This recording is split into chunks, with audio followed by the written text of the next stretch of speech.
सुना है प्यार में घंटियां बजती है, सहनाइयां बजती है, ढोल नगाड़े बजते हैं,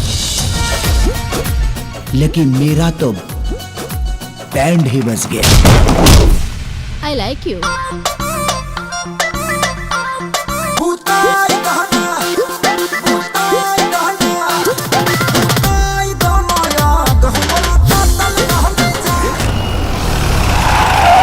हमार नाम राजा और राजा के मतलब दौलत कमाइल ना, राजा के सेवा कइल होला।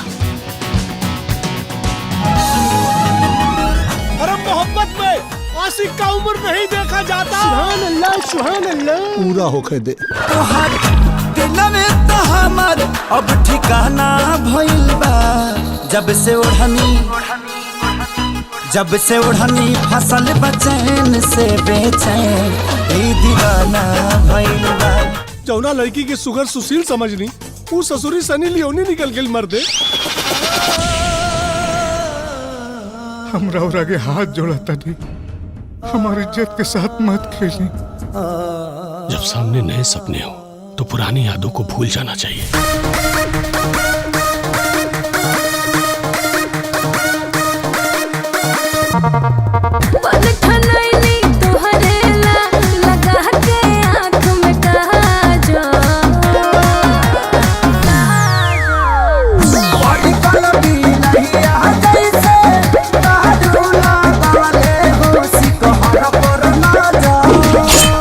साइलेंट लवर बनने से काम ना चली, वायलेंट लवर बनेगे पड़ी।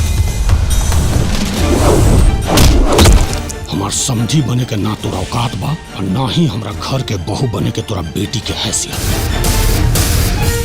ये अमीर लोग प्यार के ना पैसा के भुखायल रहलन सन। तोहरा नजर में तो हम गिर चुकल बानी,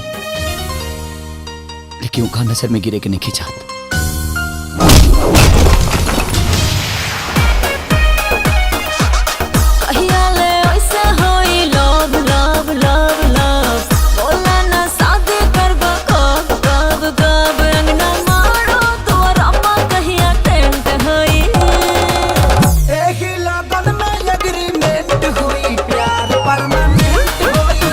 प्रभु, पेट पे लात मारी, पीठ पे लात मारी, लेकिन कि जब रिश्ता के डोर टूट जाला तो ओकरा जोड़ला के बाद ओकरा में गांठ बन जाला। और वो बेटी से प्यार के लिए बनी, खिलवाड़ ना।